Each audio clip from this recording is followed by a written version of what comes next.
Welcome back to Taiwan Outlook. Our guest today is Mr. Chao Kwang-shoung, and he is the Deputy Director of International Affairs Division at Tourism Bureau. And Mr. Chao, we've been talking about the infrastructures, the strategies of Taiwan's promoting Taiwan's tourism. And as we know, as far as I know, that you are also doing all kinds of surveys on those people who visit Taiwan and try to get feedbacks. What are the major feedbacks that we got from those people who visit Taiwan already?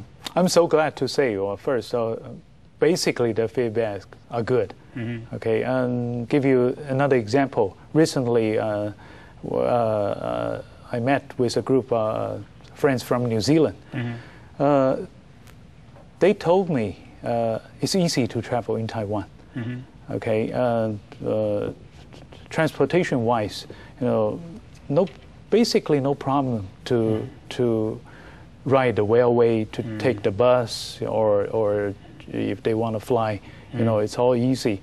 And again, I'm a little bit surprised to hear that also. They say it's very clean, they think, all over the island. Especially, somebody say that, especially somebody is from New Zealand. I really feel I'm flattered. And of course, they also told us something we need to improve. That is, we need more bilingual, signage, signboard. And I have to admit, some part is not so tidy, but all in all, their general idea is very good. And of course, we are hoping that these people will come more often. So in general, are we having more first-time visitors, or we have more people coming, several times already? We have both, but for our important, target market like Japan and Southeast Asia, we try to lure more, repeat travelers. And are you also creating all kinds of special events, or try to promote special events in Taiwan that could allure a lot of visitors from other countries? Again, the Tourism Bureau, we are in charge of preparing the Lantern Festival, which this year, we just finished, that festival in last month. And how successful was that? Yeah. Oh, it's very good, and I think getting better and better each year. The general reaction. With the completion of Taipei 101 as a new landmark for Taiwan landscape in Taipei City, does that help in attracting people to come? It does help a lot. Almost every visitor, no matter where they came from, they like to take a look. And every year, this kind of final countdown, for the new year has been very famous, especially in the Taipei 101.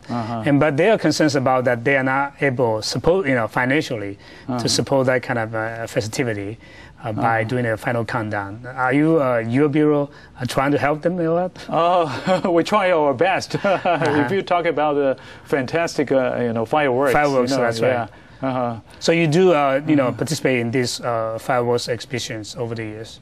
Yes, we do. I think it's a very good exposure of our country. And as you mentioned that there are more and more Western visitors to come to Taiwan.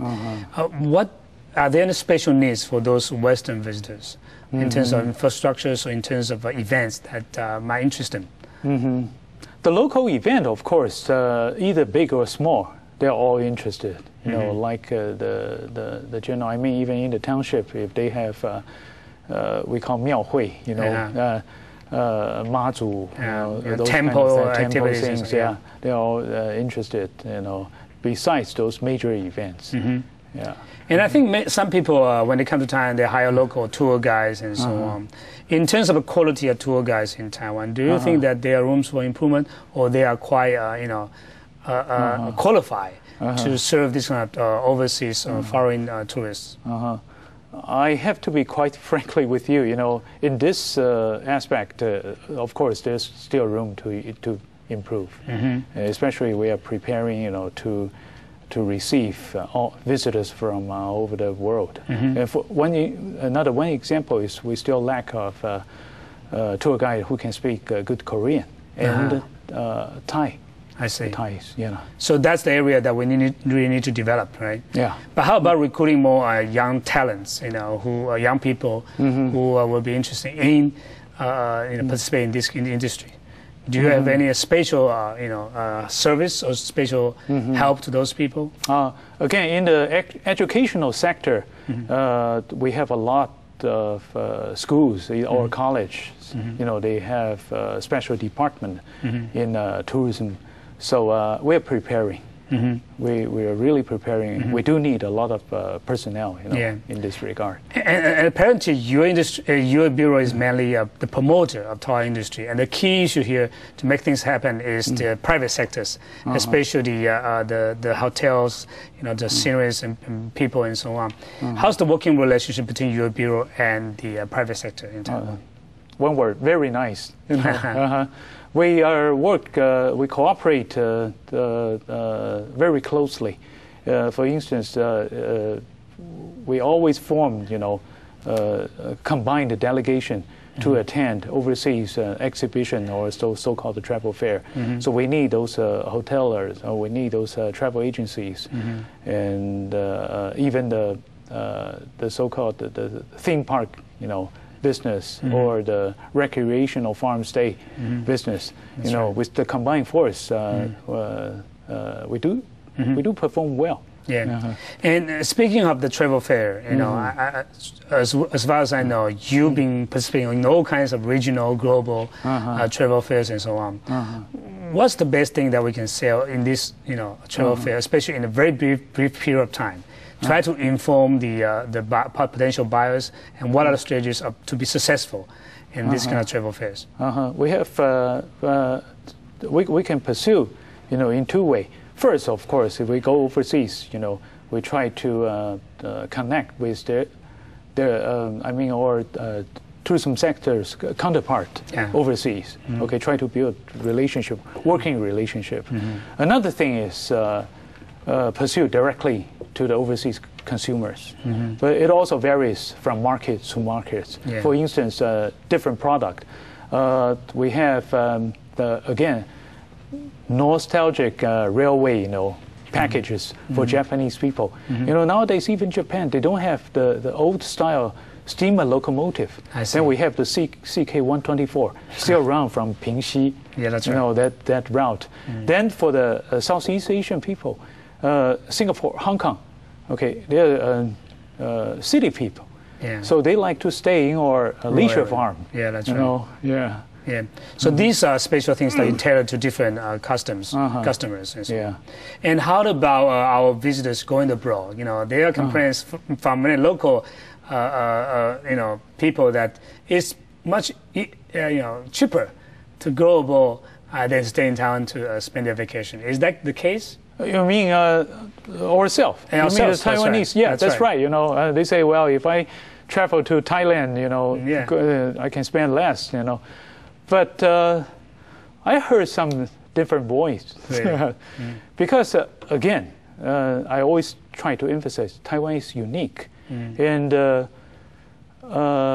besides that, I would say our service is really unique. I mean, the human, you know, people to people feeling like we have a lot of bed and breakfast in the past couple of years, you know, which offer ample opportunity for local people to make friends. That's right. And I think I get a huge, you know, nice feedback in that area.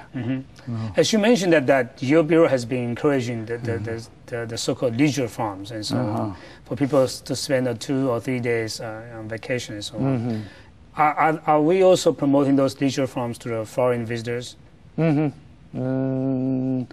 Especially in Southeast Asia, so far.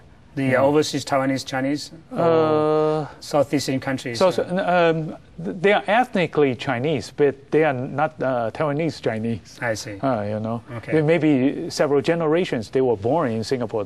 Those Singaporean, you know, they also speak, you know, Minnan dialect. So there's fewer language barriers that they have to overcome that's when right. it comes to You know, Taiwan. so it's easy for them. You know, for instance, if we try to promote Japanese to you know look for themselves to those countryside places, it's a bit hard. But that's something we try to prepare more complete information. Then we can open up. That's and if we try to train our people, they run bed and breakfast if they can speak English. You know, it's opened another door for them. That's right. Yeah. And you said earlier that some of the foreigners complain about the bilingual road signs and so on. Are we improving in that regard? These bilingual road signs for the visitors abroad. We're try to do our best. You know, yeah, but I have to say it does take time. Yeah. And also, you also need help from the local governments as well. You know, to promote different scenery spots in different counties. Do you also have a very good working relation with those local governments? Local government, oh, definitely. Yeah. We try to assist each local government because what makes Taiwan special is each different county or even township, they have their unique food. You know, 特色小吃 or special, you know, food and so on. Food and or a special event. That's you right. know, which really compare. You know, for instance, if you travel in the States, everywhere you see McDonald's. Yeah, that's right. And we've been talking about visitors from Japan, from Korea, from America, or even from Southeast Asia. But over the years or months, people have been talking about possibly tourism from mainland China. So when we come back, we'll talk about this kind of open up our tourism industry to the Chinese mainlanders and how prepared we are for the incoming of the Chinese visitors. And we'll be right back after these messages.